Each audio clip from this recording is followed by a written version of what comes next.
There are people making more money than they ever imagined, living in beautiful apartments, driving cars they used to dream about, taking vacations that once felt impossible.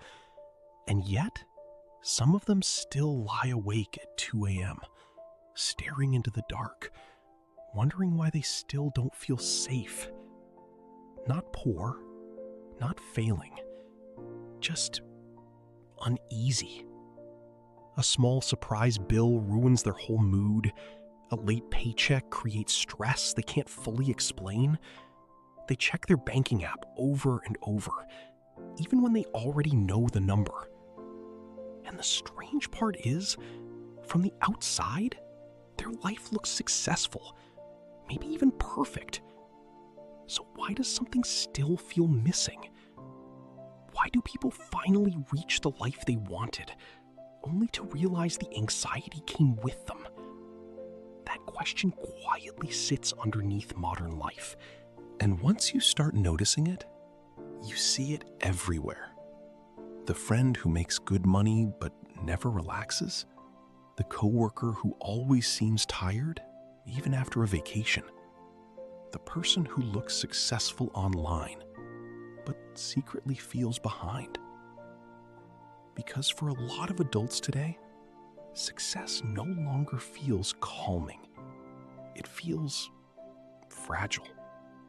Like one mistake, one emergency, one bad month could make everything fall apart. And maybe that's the real problem. A lot of people were taught how to chase success, but never taught how to feel secure once they found it. For most people, it begins with a moment. The first real paycheck, the first promotion, the first time life finally feels like it's moving forward. Maybe it's a 6-figure salary. Maybe it's moving into a nicer apartment. Maybe it's realizing you no longer panic while grocery shopping. At first, feeling normal. The expensive car becomes transportation. The takeout meals become routine.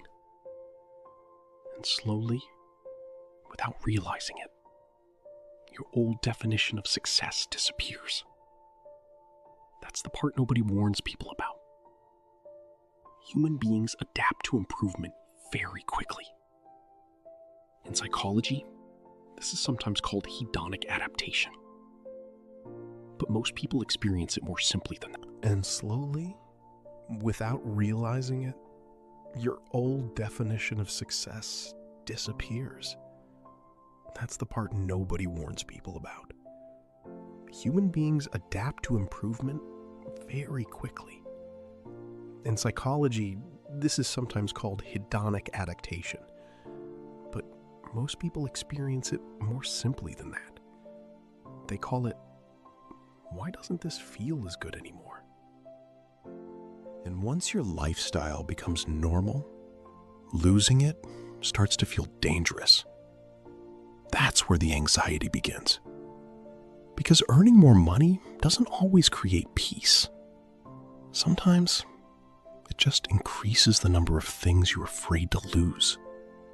The nicer apartment, the lifestyle, the image, the feeling of finally making it. And modern work culture quietly feeds that fear every single day. Because higher income rarely arrives alone. It usually comes attached to pressure, more responsibility, more expectations, more people needing things from you.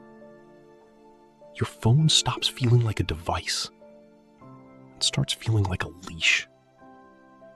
Emails during dinner, Slack notifications after midnight, vacations that somehow still involve meetings. A lot of people think high earners spend money to show off. But honestly, many of them are just trying to survive their schedule. Convenience becomes emotional relief. Food delivery after exhausting workdays. Subscriptions they barely use, but are too mentally drained to cancel.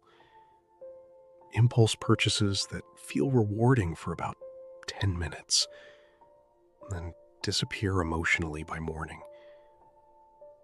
And little by little, stress starts shaping the lifestyle itself. Quietly, almost invisibly. That's what makes lifestyle inflation so dangerous.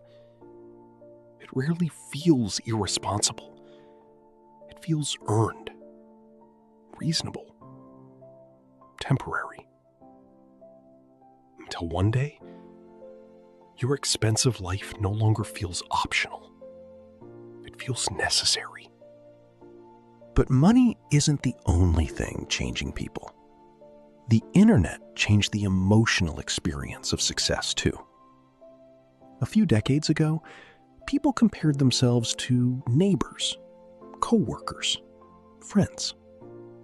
Now, people compare themselves to millions of strangers every single day. Every scroll becomes a reminder of what someone else has. Someone younger buying a house, someone traveling full-time, someone retiring at 35, someone turning an ordinary morning into a cinematic lifestyle video. And even when people know it's curated, part of the brain still absorbs it as reality. That changes something deep inside us. Because once survival is handled, comparison takes over. People stop asking, "Am I okay?"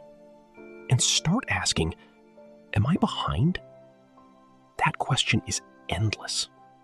Because there will always be someone doing better, someone richer, more productive, more attractive, more disciplined, more free. And the more your environment upgrades, the more your definition of normal upgrades with it. That's why someone can objectively be successful and still feel unsuccessful. The brain measures relatively, not logically. This becomes especially intense among high earners, because successful people often live inside successful environments. If everyone around you earns $200,000 a year, then $200,000 stops feeling impressive. Luxury becomes familiar, and familiar things lose emotional impact. That's why wealth and security are not always the same experience. Someone can look financially comfortable while internally feeling one mistake away from collapse.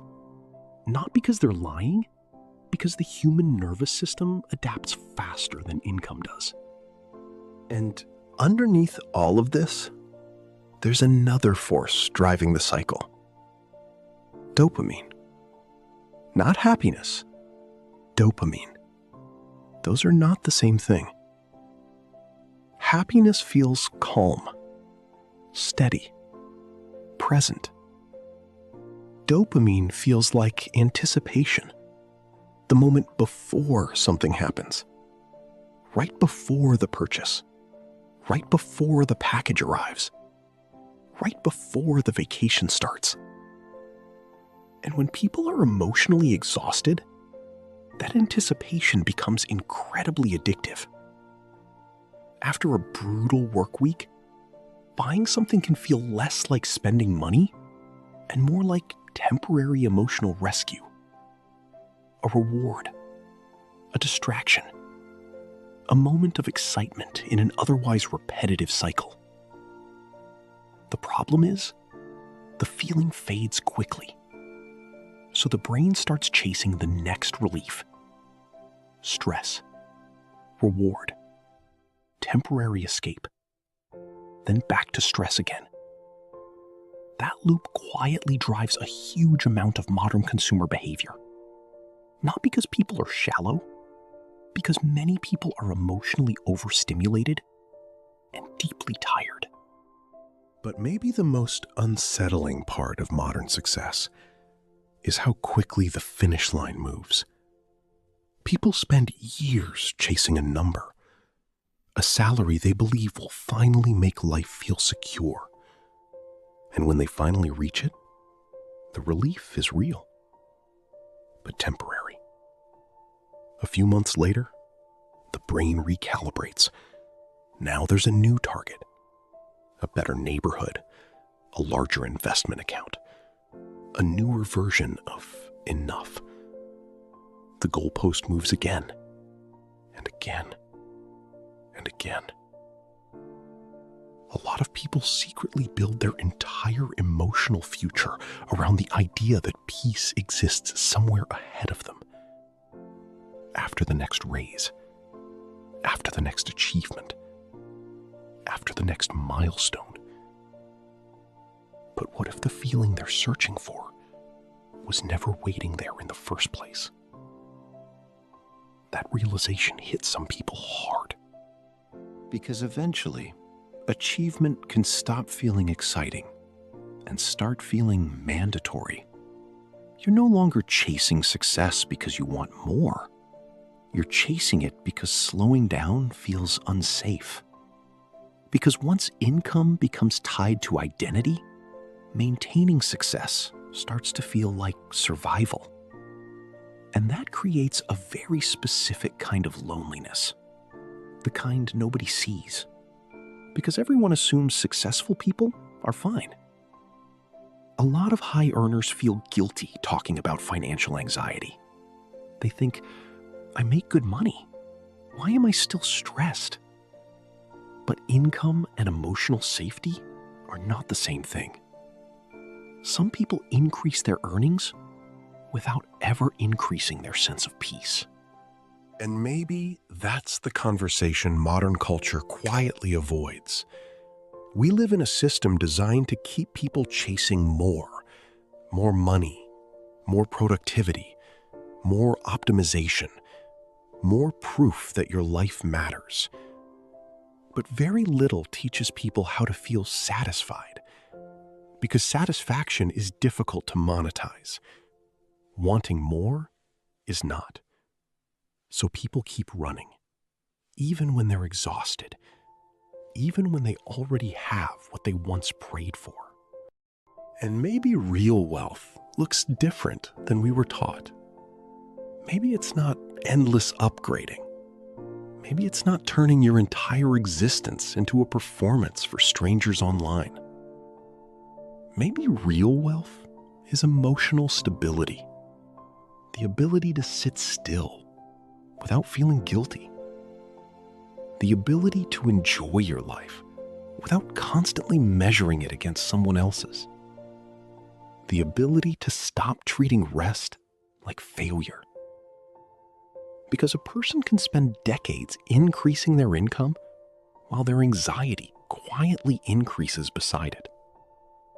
And that might be one of the most expensive trades modern life asks people to make.